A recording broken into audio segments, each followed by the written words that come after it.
Your Excellencies, distinguished guests, as we prepare for the arrival of our guest of honor, I'd like to make two announcements. One, for those who require interpretation services, please raise up your hand so that you can be provided with the gadget.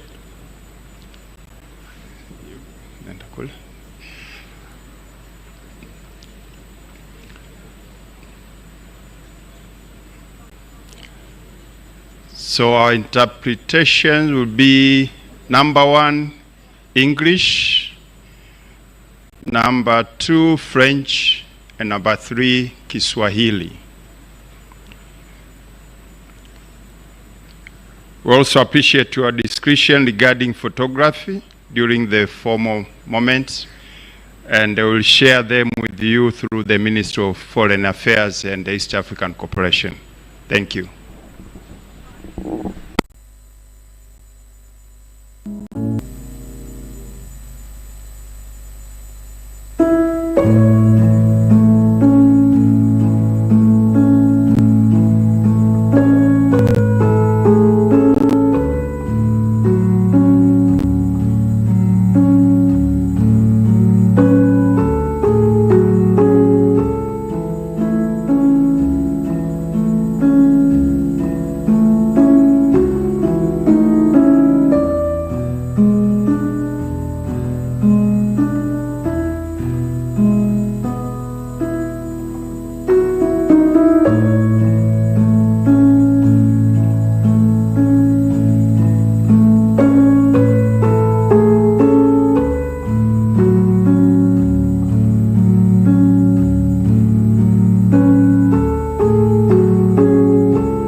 Your Excellencies, for those who have received this gadget, just a few how to use it. You first insert the headphones, and then press and hold where you see the on and off button. And then you'll be fine. Thank you.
Excellencies, distinguished guests, we shall proceed shortly.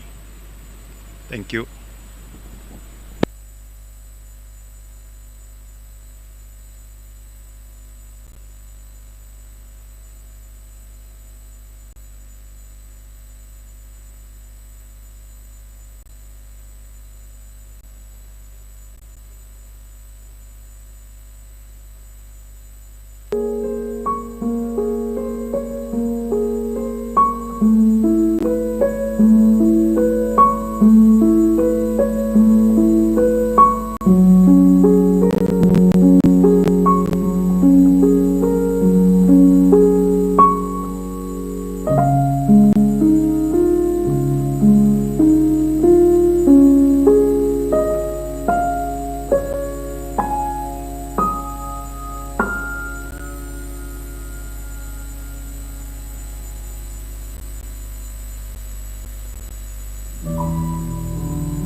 Your Excellencies, Ambassadors and High Commissioners, distinguished guests, ladies and gentlemen, Her Excellency Dr. Samia Suluhu Hassan, President of the United Republic of Tanzania, is arriving. May we kindly rise?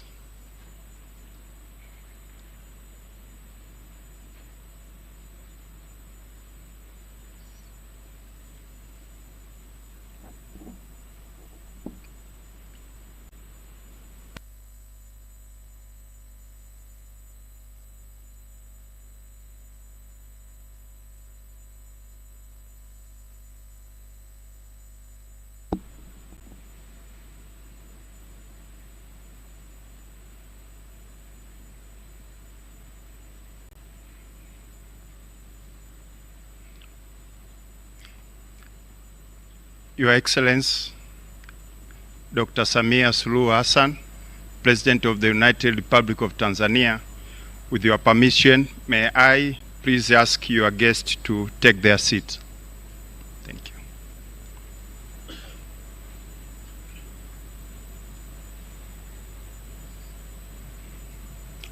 Your Excellency, Dr. Samia Suluhu Hassan, President of the United Republic of Tanzania, Honorable Ambassador Mahmoud Thabit Kombo, Minister for Foreign Affairs and East African Cooperation, Honorable Ngwalu Jumane Magembe, and Honorable James Kinyas Milia, Deputy Ministers for Foreign Affairs and East African Community, respectively, Permanent Secretaries and Deputy Permanent Secretary of the Ministry of Foreign Affairs and East African Cooperation, Ambassador Yusuf Mdolwa, Chief of Protocol, Your Excellency Dr. Mahmoud Ahmada Al-Badawi Mohamed Faki, Ambassador of the Union of Comoros and Dean of the Diplomatic Corps, Excellencies, Ambassadors and the High Commissioners, Heads of Diplomatic Missions, International Organization and other members of Diplomatic Corps, Heads of the Department of the Units, Minister of Foreign Affairs and East African Cooperation, distinguished guests, ladies and gentlemen, good morning and welcome. It is my great honor and pleasure to host you this morning here in our beautiful capital city of Dodoma, our political heart. A city that continues to grow not only as a constitutional capital of Tanzania, but also as a center of dialogue, diplomacy, and shared purpose. That this gathering takes place in Dodoma for the first time is not accidental. It reflects how the center of governance, dialogue, and partnership has firmly taken root here. On behalf of Her Excellency Dr. Samia Suluhu Hassan, President of the United Republic of Tanzania, I warmly welcome you all. Karibuni sana and feel at home. It is now my honor to invite our first speaker to offer brief welcoming remarks. Please join me in welcoming Honorable Ambassador Mahmoud Thabit Kombo, Minister for Foreign Affairs and East African Cooperation.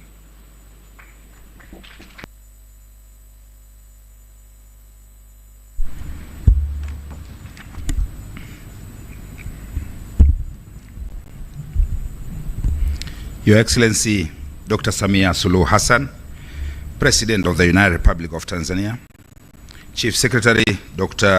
Ambassador Dr. Moses Kusiluka, Honorable Ngwaru Jumane Magembe and Honorable James Kinyasi Milia, Deputy Ministers for Foreign Affairs and East African Cooperation, Ambassador Dr. Samuel William Shelukindo, Permanent Secretary in the Ministry of Foreign Affairs, responsible for Foreign Affairs, Ambassador Stephen Mbundi, Permanent Secretary, Minister of Foreign Affairs and East African Cooperation, responsible for East African Cooperation Affairs, Ambassador Said Shaib Musa, Deputy Permanent Secretary in the Ministry of Foreign Affairs and East African Cooperation, Your Excellency Dr. Ahmad Al-Badawi Mohamed Faki, Ambassador of the Union of Comoros and Dean of the Diplomatic Corps in the United Republic of Tanzania, Excellencies, High Commissioners, Ambassadors, Heads of Diplomatic Missions and International Organizations, Heads of Department and Units from the Ministry of Foreign Affairs and East African Cooperation. Can you all stand so that the President sees you? I want the team from Ministry of Foreign Affairs. Mheshimiwa, hiyo ndo timu yetu ya Wizara ya Mambo ya Nje. Nimetaka waone. Asanteni sana. Heads of international organization, distinguished guests, ladies and gentlemen, good morning to you all. Good morning to you all. That's better. Kazi na utu. It is a great pleasure and honor, Madam President, to join you at your invitation at the State House today, here in Dodoma, for the first time, for the Sheri Party, for this very important annual diplomatic event that is in your calendar always. Excellency President, your presence here today is a clear testament to the enduring friendship and partnership that you have always valued and have been providing in your leadership that unites us as your Ministry of Foreign Affairs sisi tukiwa kama Wizara ya Mambo ya Nje na wewe ukiwa kama mwanadiplomasia nambari 1 nchini katika Jamhuri ya Muungano wa Tanzania. Roho ya umoja huu unaendelea kutuongoza katika safari yetu ya kisiasa inayowakilisha nchi zao na taasisi zao nchini Tanzania. Hivyo kwa kifupi, Mheshimiwa Rais leo unakutana na dunia nzima katika sehemu moja hapa Dodoma. Mwaka 2025 umeakisiwa kwa maendeleo ya kidiplomasia na kuakisi ushirika wa pamoja wa Tanzania na wabia wake wa kimataifa. Tunaendelea kuendeleza maya ya taifa letu katika mazungumzo ya rasmi ya wazi na wabia wa nchi na nchi. Mwaka 2025, Jamhuri ya Muungano wa Tanzania ilikita mizizi yake katika mahusiano kuendana na sera mpya ya mambo ya nje na vipaumbele vyake. Hivi viliwekwa wazi vikipewa msisitizo katika diplomasia ya uchumi, non-aligned standing and development cooperation. These efforts, Your Excellency, were guided by you, Madam President, and your visionary leadership, whose commitment to constructive international open dialogue and engagement continues to elevate United Republic of Tanzania's position regionally, continentally, and globally. We congratulate you, Madam President, for that.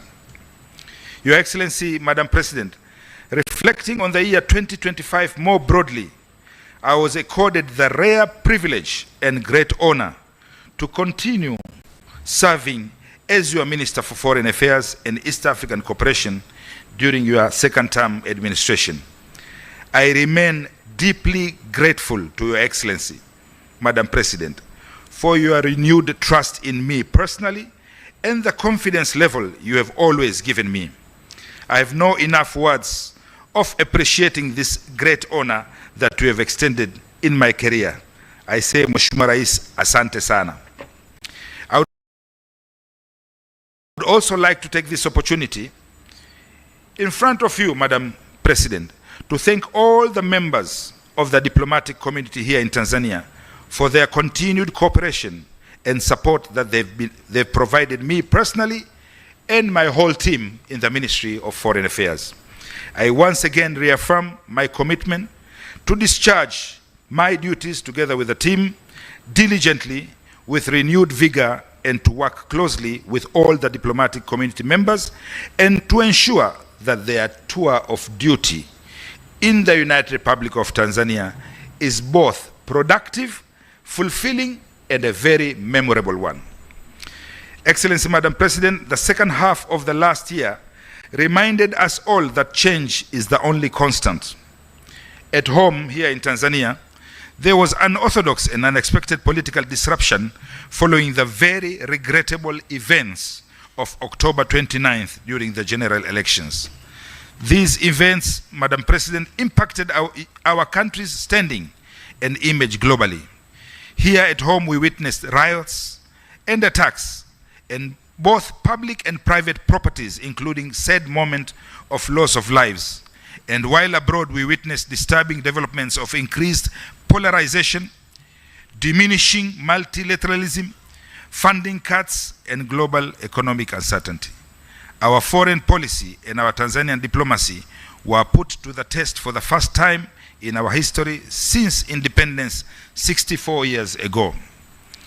Madam Excellency President, upon my appointment as your foreign minister, I received many calls and written messages of encouragement and solidarity from many of our close friends and allies. Some included concerns too, while others asked what happened to Tanzania, a known cradle of peace for the last 64 years in the region since its independence. Others submitted their messages through diplomatic channels to you, Your Excellency, while some, unfortunately, through inappropriate platforms and spaces. I shared with you, Excellency, Madam President, as diplomat number one, each message that we received. For me and my team in the ministry, every message mattered. Every voice was heard and acted upon. All we required, as you said previously, was space of time interval to address each one of them appropriately and respond to it accordingly. On the 28th November, you instructed me for the first time to meet with all the excellencies around this room in order to explain the same to them. That was my first meeting as the new minister in this term. With your able wisdom, Madam Excellency President, and guidance, and upon your instructions and directives, I actively and extensively reached out to all and engaged capitals, allies, majesties, and friends who all welcomed your message with open arms and hearts through the special envoy.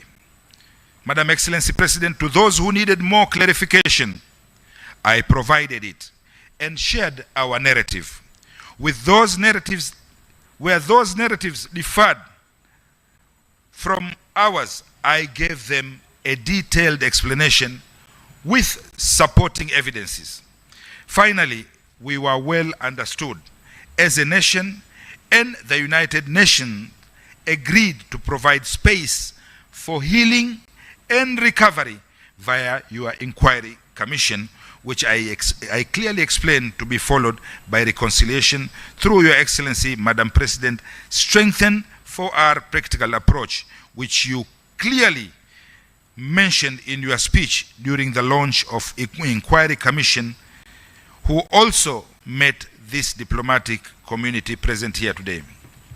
Madam President, I also registered our concerns with those whose conduct was inconsistent with our playbook, the Vienna Convention on Diplomatic Relations of 1961, and fell short of long-standing diplomatic traditions and decorum. These too were well noted and received with a feedback provided to you, Excellency. No opportunity was lost and no avenue spared, whether it was a telemeeting with Commonwealth ministers, virtually or bilateral visits, or in the margins of other international conferences.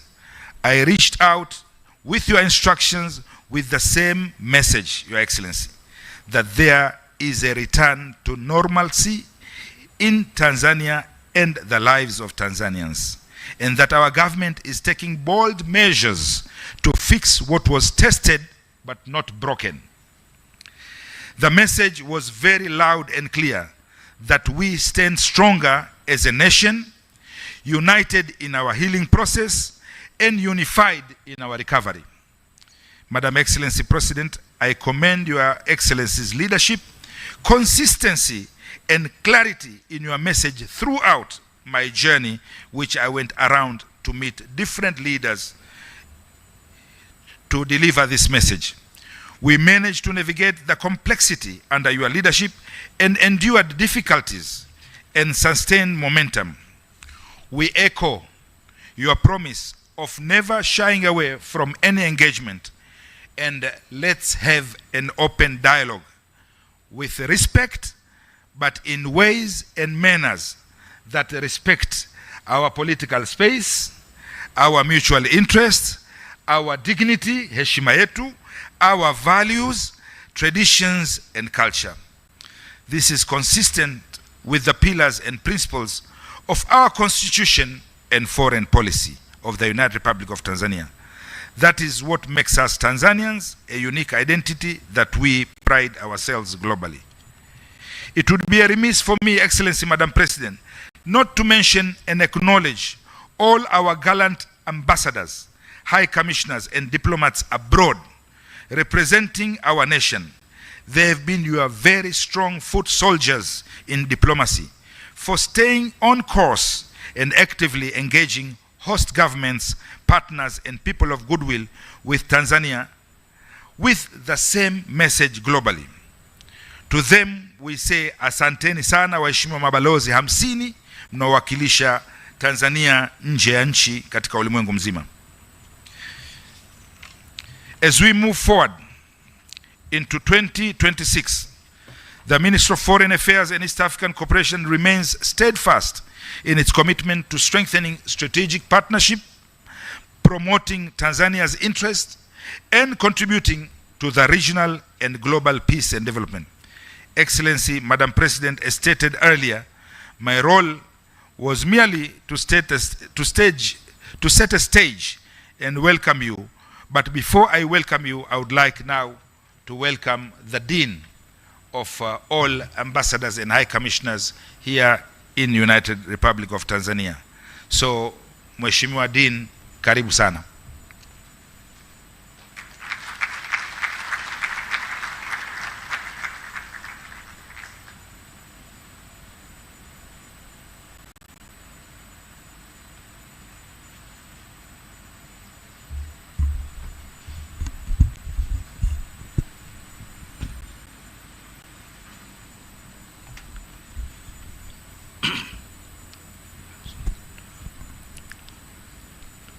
Bismillahirrahmanirrahim. Avant de commencer mon discours, on va procéder à une séance de prière. J'inviterai mon collègue Argentino pour une prière, mais aussi personnellement pour une prière pour les musulmans. Bismillahirrahmanirrahim. اللهم اهدنا فيمن هديت وعافنا فيمن عافيت وتولنا فيمن توليت وبارك لنا من الخير فيما أعطيت وقنا يا ربي شر ما قضيت. اللهم احفظ هذه الدولة خصوصا دكتور سامية سلوه حسن ووزير الخارجية محمود ثابت كومبو وكل الدولة التنزانية. اللهم احفظنا واجعلنا مطمئنا قلوبنا في هذه البلد الميمون. الحمد لله رب العالمين. Argentino is here.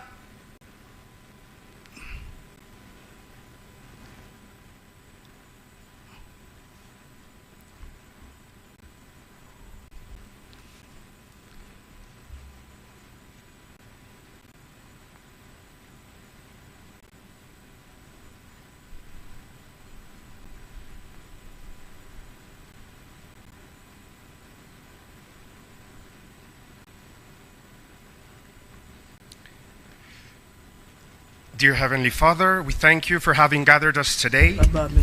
With grateful hearts, we give you thanks for the year we have concluded, for its challenges, its achievements, and for the lessons learned. As we begin this new year, we humbly ask you to enlighten, guide, and protect us, so that our service may always be inspired by wisdom, integrity, and a sincere desire for the common good. We pray that all our countries may continue to grow in friendship and good relations with the United Republic of Tanzania, fostering cooperation, mutual respect, and peace among nations. And we commend, Heavenly Father, to your loving care, the President, Dr. Samia Suluhu Hassan.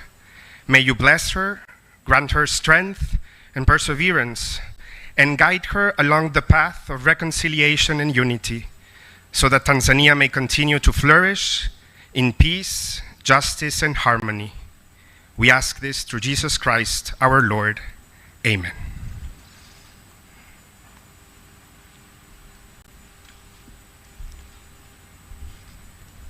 Thank you. Mheshimiwa Dr. Samia Suluhu Hassan, Raisi wa Jamhuri ya Muungano wa Tanzania,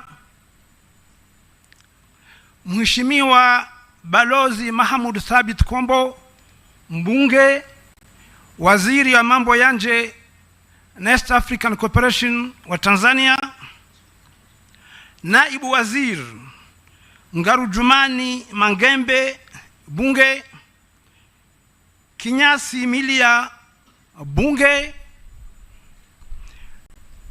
Mheshimiwa Balozi Dr. Samuel William Shilkindo,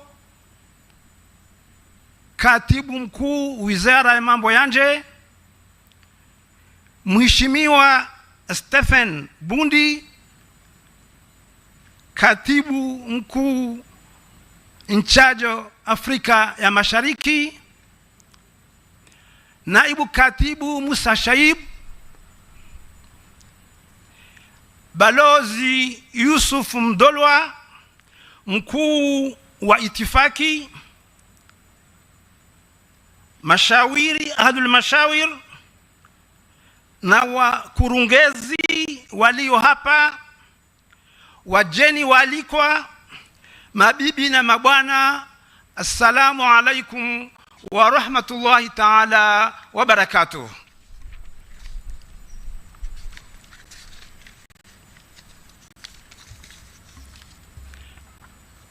Excellence, Madame la Présidente, c'est pour moi un réel plaisir de m'adresser à vous, Excellence, au nom de l'ensemble de la communauté diplomatique accréditée en République unie de Tanzanie, à l'occasion de la cérémonie annuelle de présentation de vœux du Nouvel An 2026.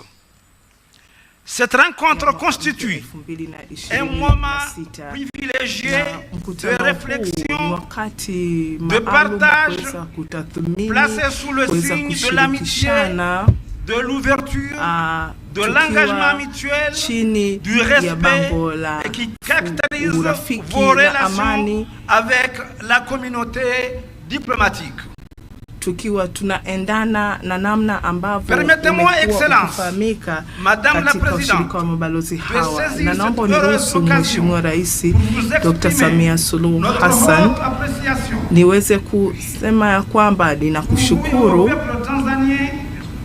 wewe binafsi pamoja na watu wa Tanzania kwa ajili ya ukarimu wao, kwa ajili ya unyenyekevu wao na wazi wao,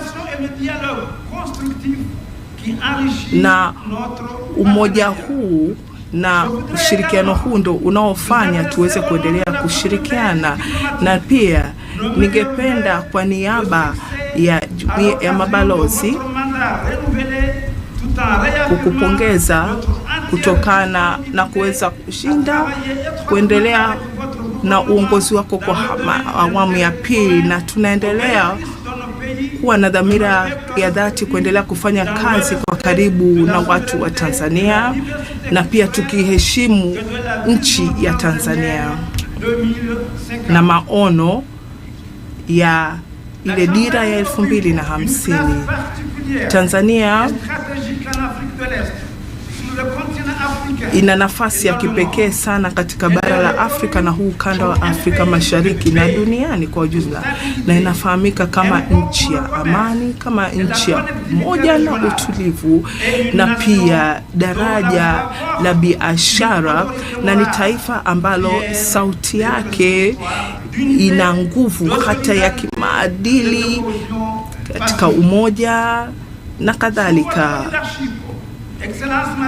Katika swala la kimaongozi, Mheshimiwa Rais, ni wazi kabisa kwamba Tanzania inaendelea kuonyesha dhamira yake na uwezo wake mkuu, ule wakati ambapo dunia inapitia wakati mgumu, na kwa kweli tumeona dhamira ya dhati ya nchi yako katika kutunza amani na utulivu, na nafasi yake pia katika kuweza kutunza nafasi yake kama mmoja wa wabia muhimu sana katika ukanda huu na hata katika jamii ya kimataifa. Na kutokana na hilo sisi kama balozi na wawakilishi wa mabalozi tunatambua hiyo nafasi, na kupitia sekta mbalimbali kama utalii, kama kilimo na kadhalika, mambo ya tehama,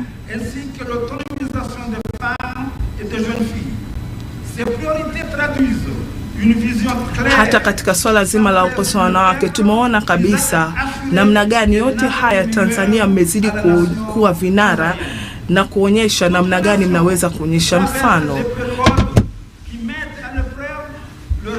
Na unajua mataifa mengi waga yanapitia kipindi cha jaribiwa kama hiki, kwa hiyo kitu ambacho kinatofautisha yale mataifa yenye nguvu ni ule uwezo wa kushinda nyakati kama hizi na kuweza kuzishinda kupitia majadiliano na kuweza kuwa na dhamira dhati ya kuweza kusonga mbele.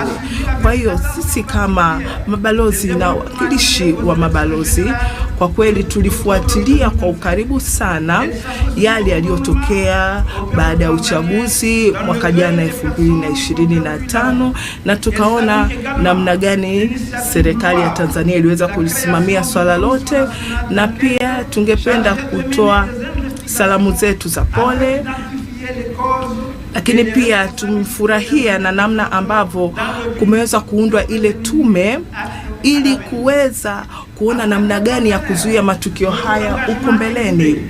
Kwa hiyo sisi kama wabia ambao tunashirikiana na tunaheshimiana,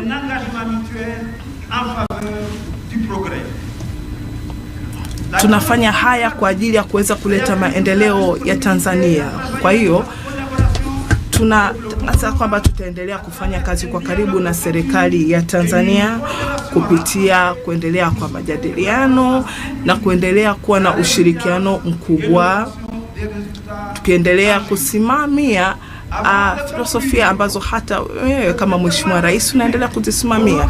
Kwa hiyo kabla sijahitimisha, naomba uniruhusu niseme hili kwa niaba ya wenzangu kwamba tunashukuru sana na tunamshukuru sana Mheshimiwa Balozi ambaye ni mbunge na waziri wa mambo ya nje kwa namna ambavyo ameweza kusaidia sana sisi kama mabalozi tulioko mahali hapa, lakini pia tungependa kutoa shukrani zetu za dhati kwa ajili ya afua kadhaa kama zile za kuandaa safari mbalimbali ili tuweze kugundua namna gani Tanzania ina vivutio vingi vya utalii. Tumetembelea maeneo kama Zanzibar, Ngorongoro na kadhalika. Na pia niruhusu hilo tukio lilituwezesha pia kuweza kugundua utajiri uliopo ndani ya Tanzania na pia kuweza kupeleka hiyo taarifa katika nchi zetu, na namna gani ametuonyesha kwamba yeye ni mzalendo ambaye kwa kweli anafanya kazi yake kwa kudhamiria kwa ajili ya kuendelea kujenga nchi yake. Kwa hiyo nasi pia tunaendelea kuahidi ya kwamba tutaendelea kufanya kazi kwa pamoja ili tuendelee kuwa na mwaka wenye matokeo mazuri, huu mwaka mpya 2026. Kwa hiyo mmoja wa mabalozi ungependa pia hakikishia Mheshimiwa Rais ya kwamba wewe pamoja na watu wa Tanzania. Mheshimiwa Rais, naomba pia uniruhusu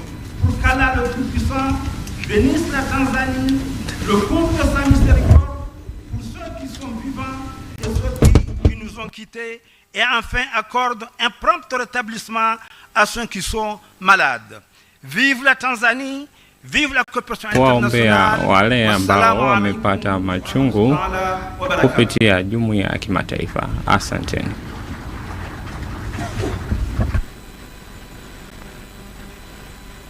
Thank you very much, Your Excellency, for those warm and thoughtful remarks. Ninakushukuru sana Mheshimiwa Balozi kwa hotuba yako hiyo fupi. Mheshimiwa Rais, kumradhi kwa kuruka waheshimiwa kadha katika serikali yako. Also Ambassador Dr. Moses Kusiluka, Chief Secretary, and Mr. Majula Maendeka, Permanent Secretary in State House. Once again, Your Excellency, it is now my pleasure to invite Honorable Ambassador Mahmoud Thabit Kombo to welcome Her Excellency Dr. Samia Suluhu Hassan, President of the United Republic of Tanzania, to deliver her address.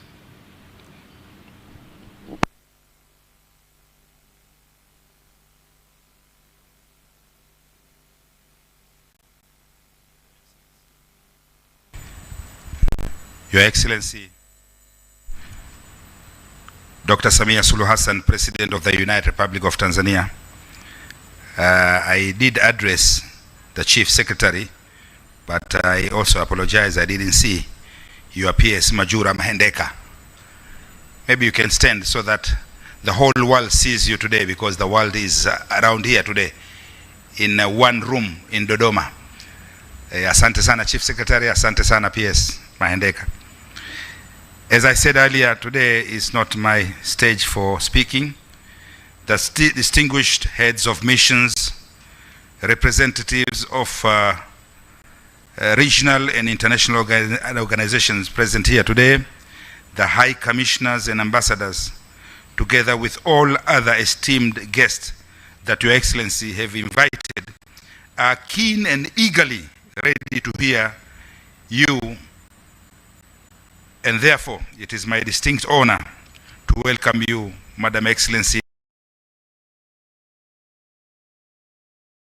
Dr. Samia, this very special occasion of the diplomats. Karibu sana Mheshimiwa Rais, kwa heshima na taadhima naomba kukaribisha. Asante.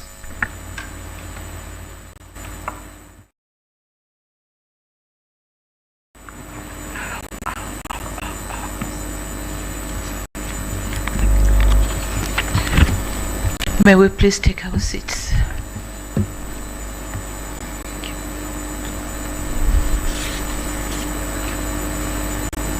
Honorable Ambassador Mahmoud Thabit Kombo, Mr. for Foreign Affairs and East African Cooperation, and the whole team, management and the team from the ministry.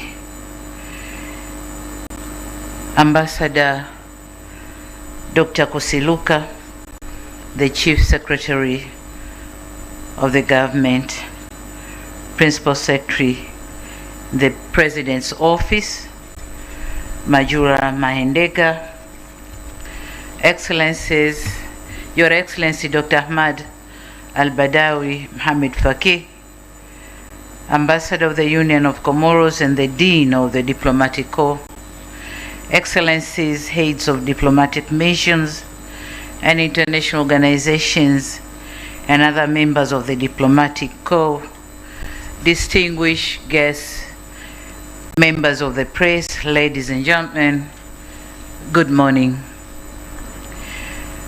Excellencies, in the spirit of friendship, allow me to once again welcome you to the State House here in Chamwino, Dodoma, to our annual diplomatic gathering. I'm not sure if this time we call it a Shweri party or just a gathering. The first ever to be held here in our capital city. Thank you for honoring my invitation. And as we begin 2026, I extend my warmest wishes for the new year to you and the global leaders you present. I'm aware that there are high commissioners, ambassadors, and representatives of international organizations who have joined the diplomatic community since our last gathering. I warmly welcome you and assure you of my personal and the government's full support during your tour of duty in the country. Excellencies, we meet at a time when the international environment remains complex. Conflicts persist, economic uncertainty continues to affect many societies, and climate shocks are increasingly frequent and disruptive. In such a world, Tanzania remains firmly convinced that dialogue, cooperation, and multilateral solutions are indispensable, and the value of diplomacy is not ceremonial, it is essential. The past year has been impactful and one of profound transition, not only for us, but for our neighbors and allies.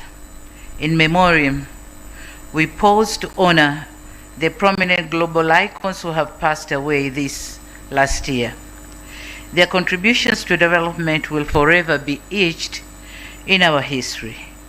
We extend our deepest condolences to their nations while their legacies challenge us to lead with greater purpose. On the other hand, we have witnessed the wind of change, and we have watched with keen interest the various elections across our continent. We congratulate the newly elected governments in our brotherly nations.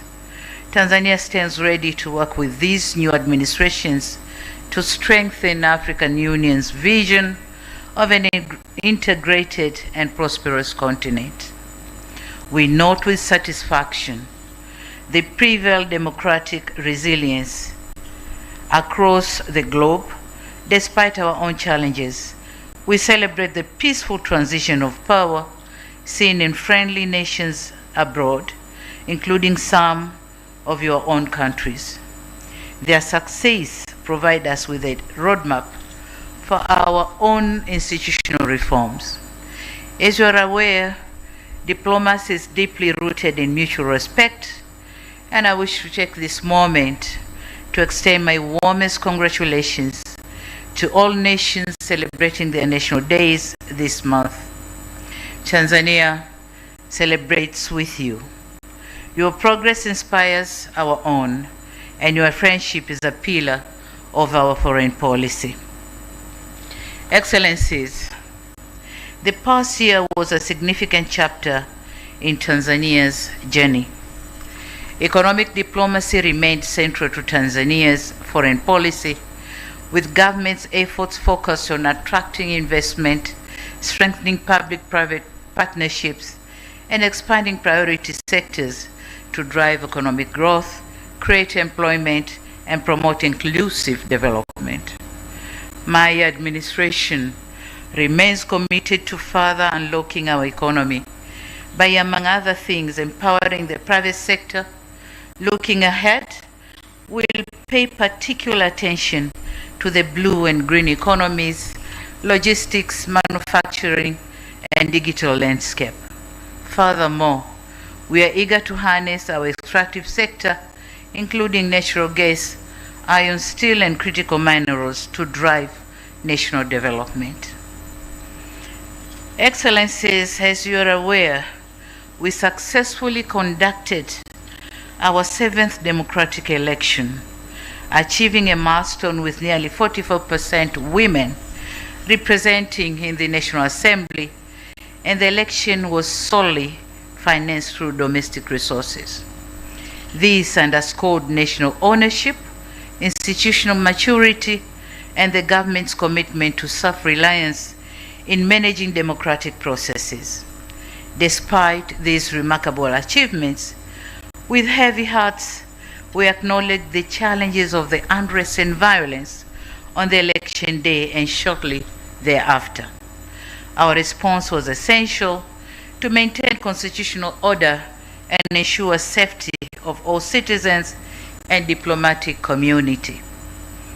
To our partners in the diplomatic community and the foreigners residing here in Tanzania, I express my sincere sympathy for the uncertainty, service disruption, and internet shutdowns you experienced.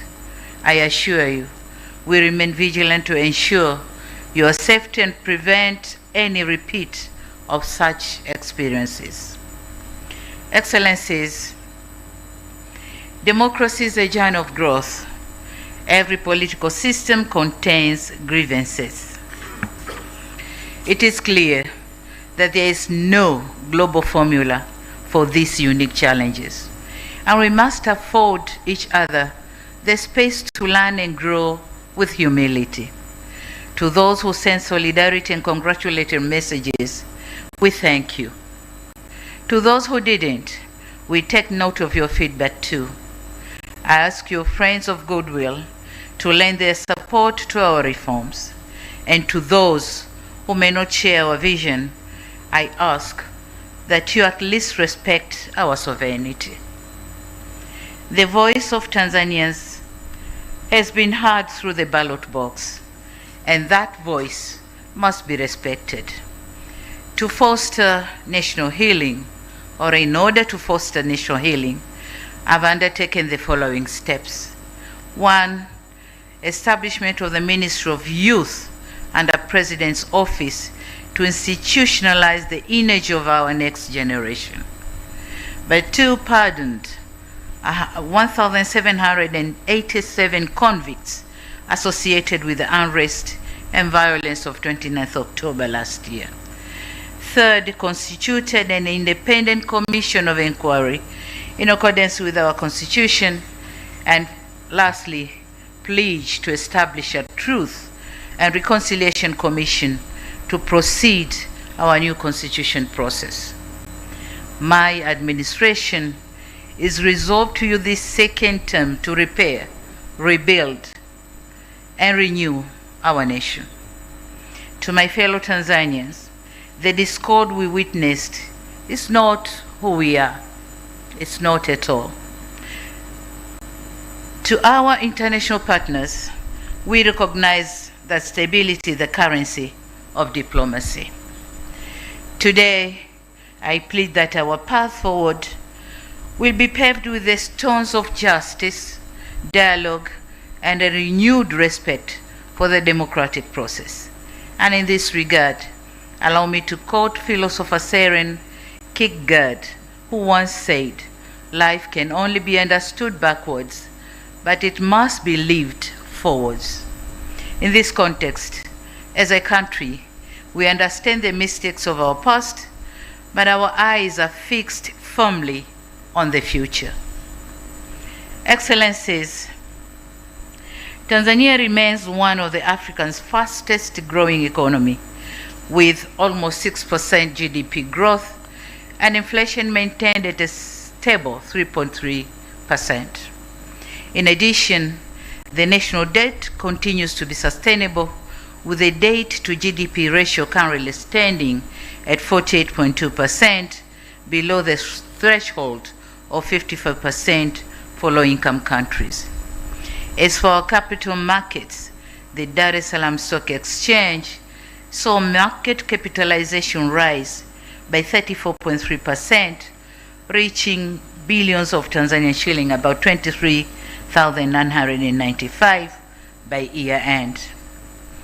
In addition, we have continued to enjoy favorable credit score, B1 from Moody and B+ from Fitch credit rating. This stable outlook signals investors' confidence, lower borrowing costs, and economic resilience, which marks a positive step in building international confidence and attracting more foreign direct investment. We endeavor to ensure continued governance reforms, reducing foreign currency shortages, and improving the tax to GDP ratio. The favorable credit ratings and stable economic outlook led to registration of 927 new investment projects by December 2025, with a combined value exceeding US $11.09 billion, representing a significant 19.03% increase compared to the previous year. The registration of these projects in 2025 stands at the record of the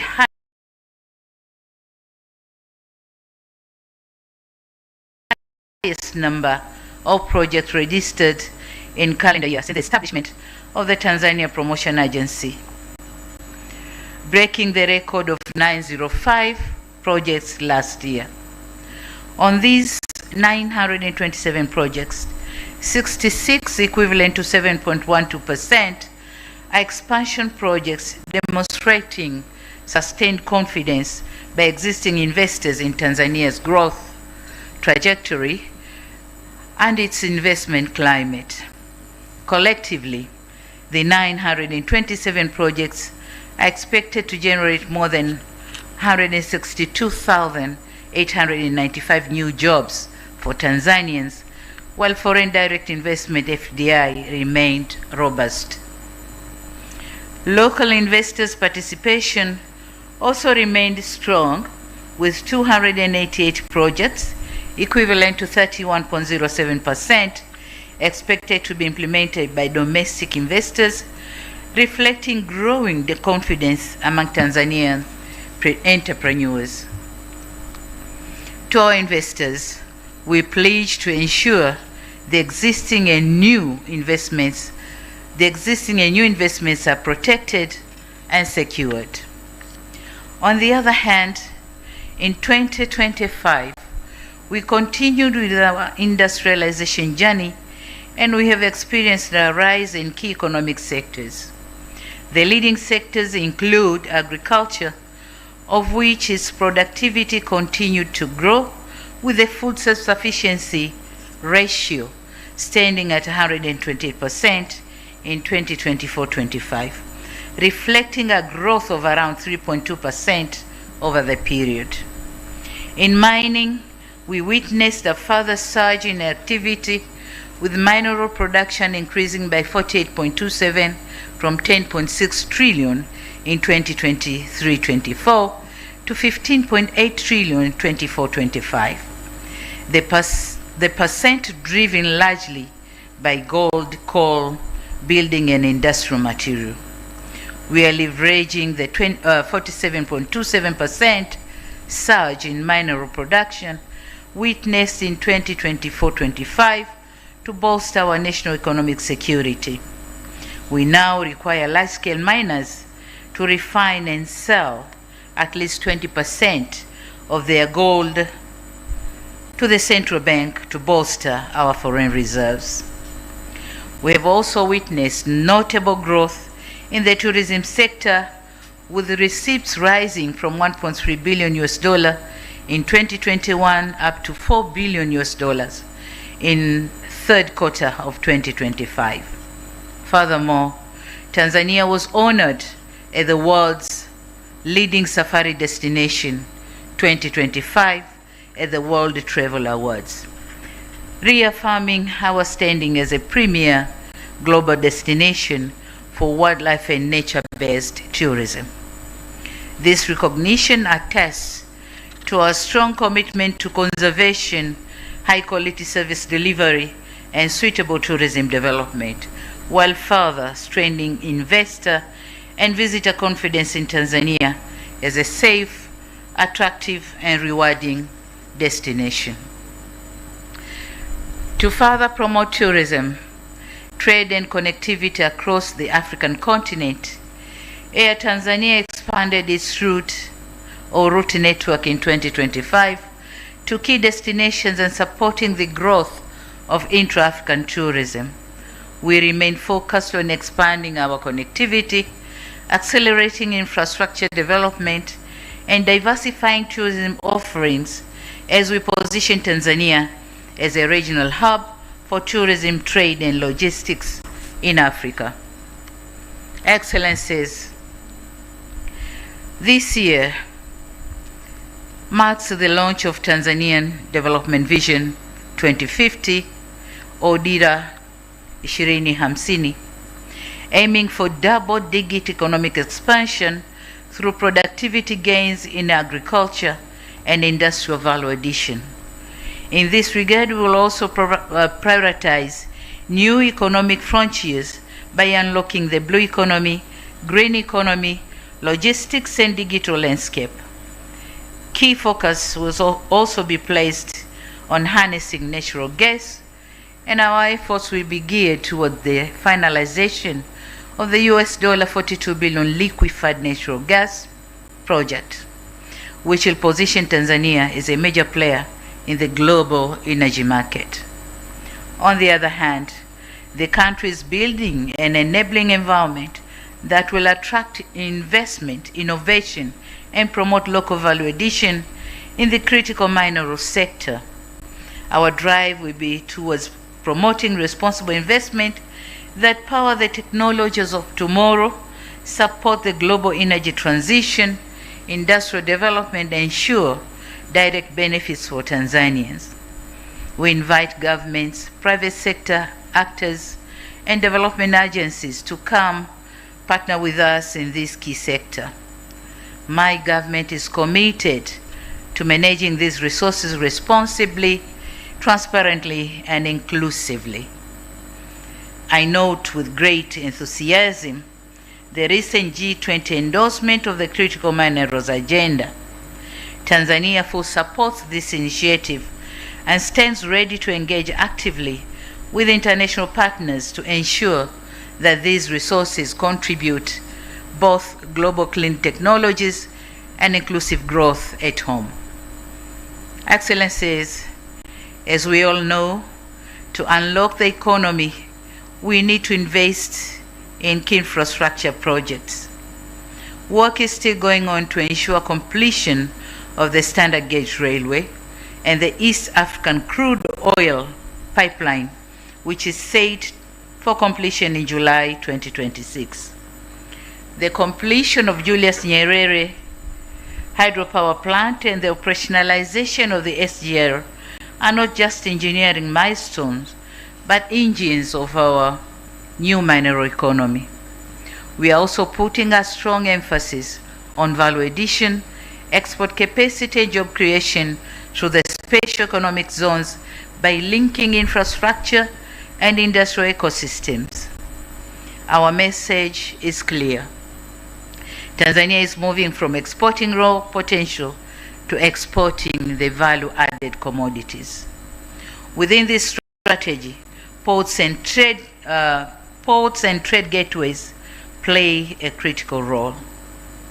Furthermore, we are advancing strategic projects, including Bagamoyo and its associated industrial ecosystem, not for prestige, but to unlock trade, industry, and competitiveness. Our infrastructure agenda is designed to serve Tanzania and the wider region as a platform for shared growth. Excellencies, as our economy diversifies and scales, human capital remains at the heart of our development strategy and the ultimate guarantee of our national resilience. Tanzania youth are the heartbeat of our 10% growth target. Vision 2050 has set a clear path to their prosperity. We moved beyond rhetorics by establishing the Ministry of Youth under my office, a strategic move to institutionalize their energy and directly integrate them into a $1 trillion economic vision. We now invite the international community to partner with us in transforming this youthful passion into skilled human capital, and that will drive our national transformation. We are cognizant of the fact that a competitive economy is impossible without a healthy workforce in building a dynamic and a healthy human capital. Tanzania fundamentally transitioning from a reliance on health aid toward a strategic focus on health investment. As a core pillar of our 2026 foreign policy, our vision for a $1 trillion economy is inseparable from our role out universal health insurance and resilient medical infrastructure. So I take this opportunity to invite the diplomatic community to move beyond traditional assistance and instead engaging with us in medical diplomacy by supporting our ambition to become a regional hub for specialized care. We intend to leverage the high reputation of institutions like 𝐊𝐄𝐇𝐍𝐉𝐀𝐑𝐎 Institute to attract both medical as well as sustainable tourism. Simultaneously, I call for the facilitation of technology transfer to support our newly launched Pharmaceutical Investment Acceleration Program, which includes a Greenland fast-track approval system to attract investors and expedite decisions related to licensing, regulation, and other approvals. We welcome investors to come and establish local manufacturing plants so as to drastically reduce our dependency on imported essential medicines. Excellencies, climate resilience is equally centrally to our agenda. To us, climate action is not an abstract debate. It is a development and security imperative. It is a development and security imperative to take a lead in green diplomacy. We will operationalize our carbon credit market and our national clean cooking strategy to ensure that our transition to a green economy is both inclusive and gender responsive. And so I invite you to join us in Greenland partnerships that move beyond pledged aid toward the actual transfer of climate-smart technologies and predictable financing. Tanzania is ready to serve as a global carbon sink and a renewable energy hub, but this must be partnership of mutual respect that protects our sovereignty while safeguarding our planet for the future generations. Excellencies, I note with satisfaction the great strides made in our bilateral ties with our various countries in the year 2025. We were privileged to undertake various high-level visits to your countries, and we also had the honor to welcome and host high-level dignitaries from your respective countries and across the world. Through these visits, we have significantly solidified and concretized our relations on areas of mutual interest. We will ensure effective implementation of the outcomes of these visits. More areas of cooperation are expected to emerge through the joint permanent commissions and joint cooperation commissions and other joint platforms. We value the partnership we have with your respective countries and organizations and appreciate the significant contribution in the implementation of our national development. Excellencies, allow me now to highlight key milestones we made with some of your countries.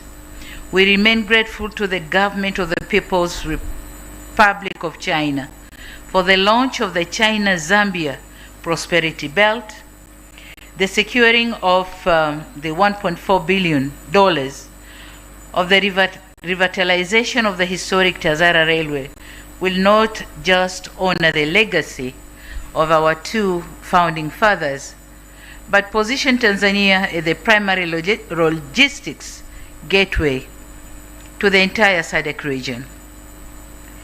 As we are modernizing this corridor, we invite more partners to join us in this prosperity belt where our geography, our youth, and our peace converge to be the modern and competitive Africa.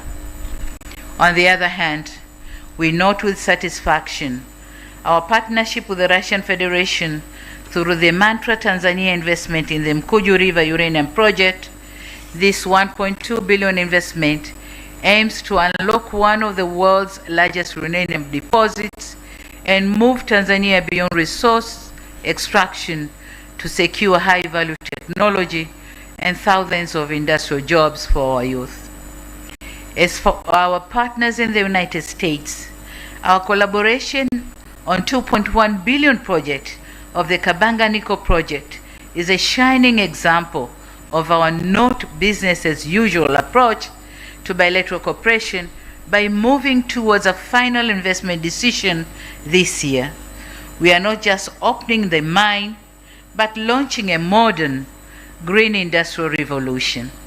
We value these partnerships for its commitment to domestic refining and value addition, ensuring our resources are converted into high-quality jobs and shared prosperity. This spirit of openness and shared prosperity is precisely why our diplomatic family continues to grow. We warmly welcome the Slovak Republic and Republic of Hungary to the Tanzanian diplomatic community, as the opening of their full-fledged embassies in Dar es Salaam marks a significant milestone in our commitment to deepening economic diplomacy and expanding strategic partnership across European continent. In this respect, through you, Excellencies, Ambassadors, and High Commissioners, on behalf of the Government of Tanzania, I wish to extend our sincere gratitude to your governments for the unwavering support that facilitated smooth bilateral engagements. Excellencies, fostering regionalism is one of the key principles of our foreign policy. We firmly believe in and appreciate the role of regional and sub-regional organizations in addressing regional challenges, be it development or peace and security challenges. As the host of the East African community, we remain committed to the East African Vision 2050, and we will continue to champion the Common Market Protocol and the promotion of Kiswahili as a regional lingua franca. Tanzania has successfully moved from a position of cautious protectionism to one of proactive leadership, facilitating free movement of goods, labor, and services that underpins the 2026 goal of a more unified and competitive East African cooperation. Excellencies, as founding member of SADC, our role in the region will continue to be defined by a resolute commitment to collective security and the principle that regional development is impossible without peace. Tanzania can be viewed as a consensus builder for its pivotal role of successfully hosting the landmark joint EAC SADC summit in Dar es Salaam to harmonize fragmented peace processes into a single cohesive African-led framework. The summit sent a clear message that just as our challenges are shared, so must be our solutions, reaffirming the mantra African solutions for African problems. Excellencies, on the continental stage, Tanzania's voice has never been more vital.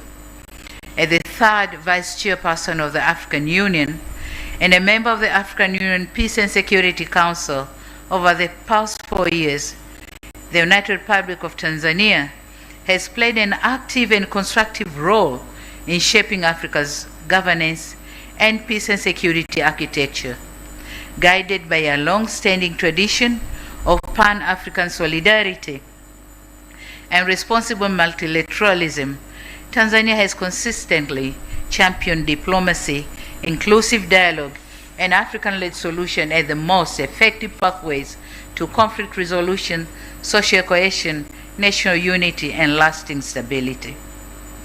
Through principled engagement in council deliberations, calm and balanced diplomacy, and steadfast respect to constitutional order, Tanzania has contributed meaningfully to timely responses to conflict and emerging security challenges, thereby enforcing or reinforcing the credibility, unity, and effectiveness of African Union Peace and Security Council in advancing a peaceful, secured, and resilient continent.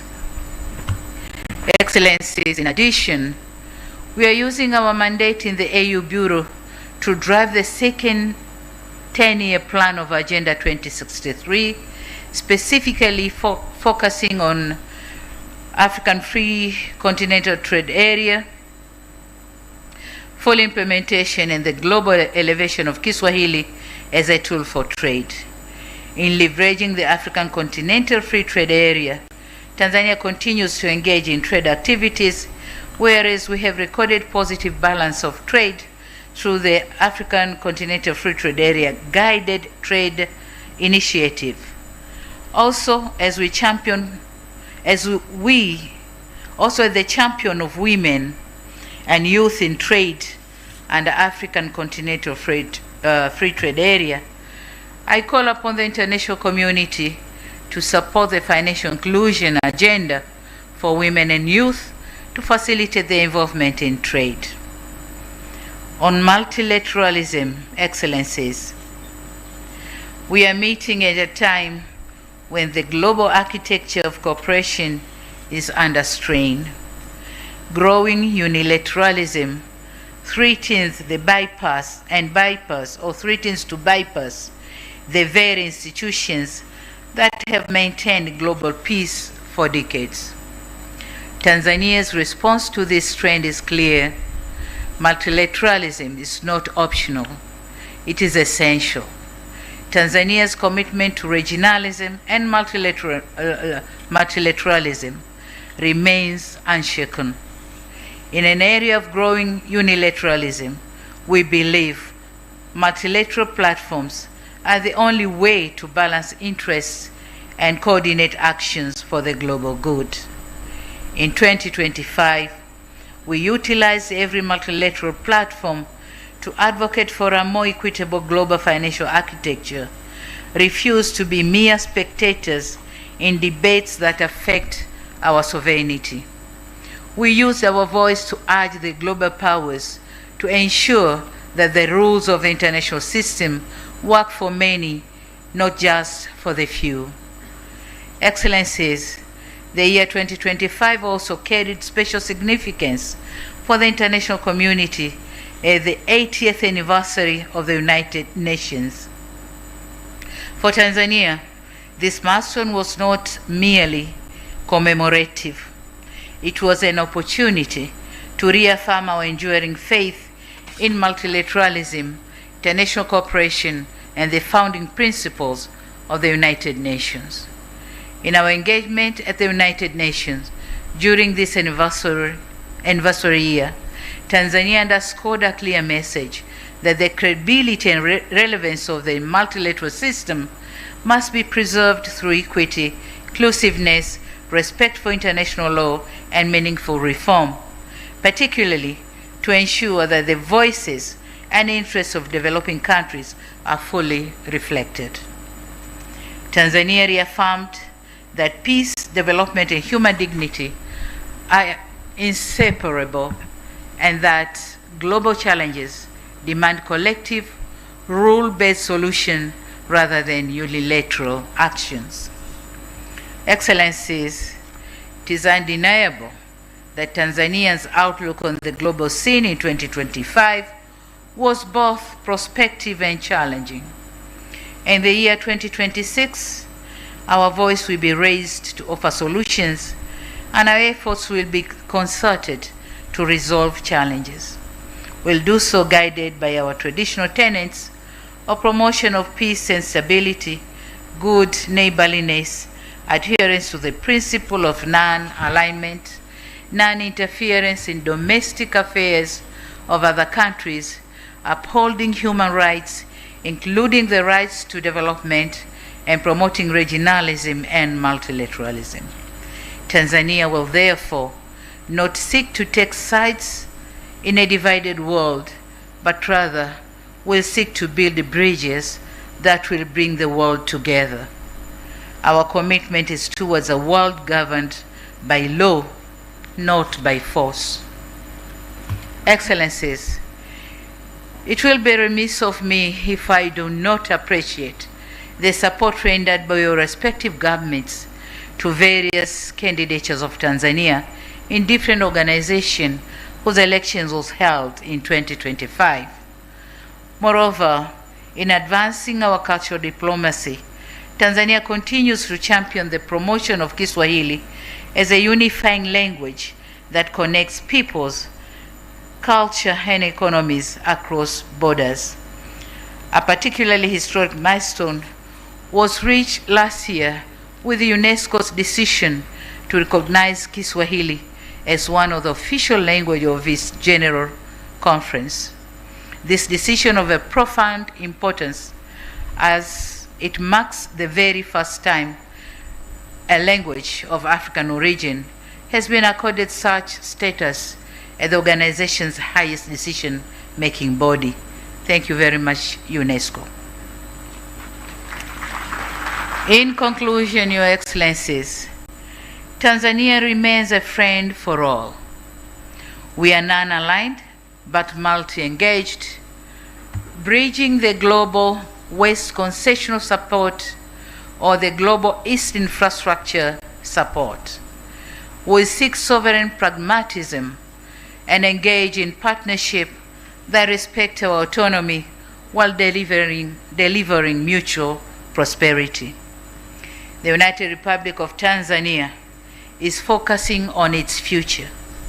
We seek trade, not aid, technology transfer, not technical assistance. We welcome collaboration in de-risking projects through development financing institutions, export credit, blended finance, and risk insurance. We encourage deeper private sector linkages and strong people-to-people ties through education, skills partnership, and cultural cooperation. We are building a nation that has learned from its past and focusing on its future. I urge you to look beyond the headlines of the past months and see the structural reforms we are undertaking. Our doors are open, our policy is clear, and our resolve is firm. Let us move from dialogue to delivery and from shared intent to shared impact. Let us build together for global prosperity. I end my remarks as I began by wishing you, your families, staffs, governments, organizations, a happy and prosperous New Year 2026. May I now request you to join me in a toast.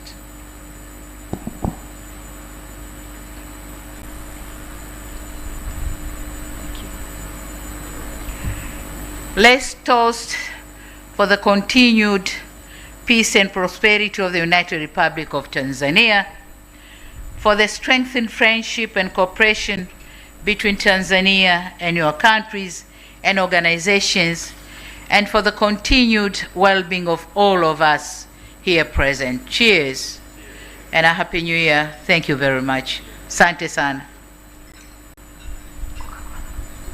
Coca-Cola.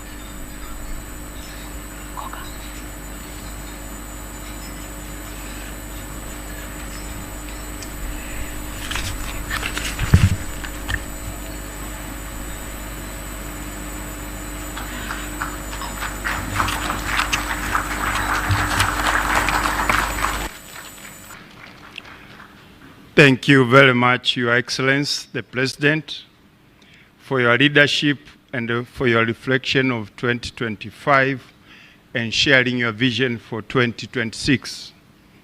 And specifically, you are resolved to use your second term to repair, rebuild, and renew our nation.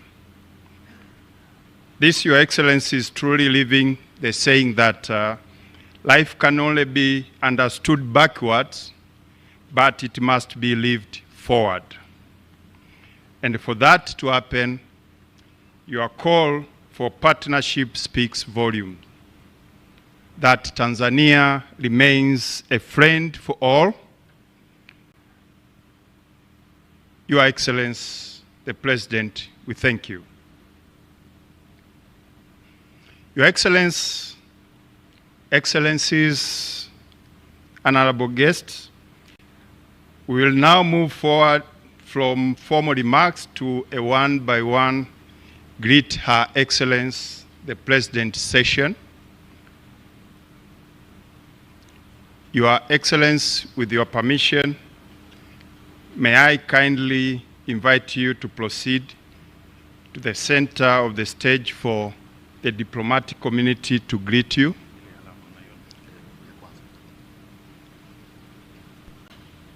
Thank you, Your Excellency. Your Excellencies, we kindly request that we keep it brief.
Your Excellencies, we kindly remind you to keep it brief.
Mkuu wa chuo cha Kilimanjaro Institute of Technology and Management kilichopo Mwenge, Dar es Salaam na chenye ithibati na usajili wa namba reji mwaju ANE/029 anapenda kuwatangazia ofa maalum wahitimu wote wa kidato cha 4 mwaka 2025 kwa kozi mbalimbali zikiwemo Computer Application, ICT for Beginners, CCTV Camera, Video Production, Graphic Design pamoja na mapishi ya vyakula vya Kichina. Kozi hizi zitaanza tarehe 5 mwezi wa kwanza mwaka 2026. Kumbuka, umalizapo mafunzo ya mapishi ya vyakula vya Kichina tutakupatia ajira ndani ya mwezi mmoja. Pia muhula mpya wa masomo wa kozi za IT, Hotel Management na Front Office utaanza tarehe 14 Januari 2026. Kwa maelezo zaidi piga simu namba 0754864361 au 0715075840. KITM, elimu na ujuzi kwa maendeleo ya uchumi.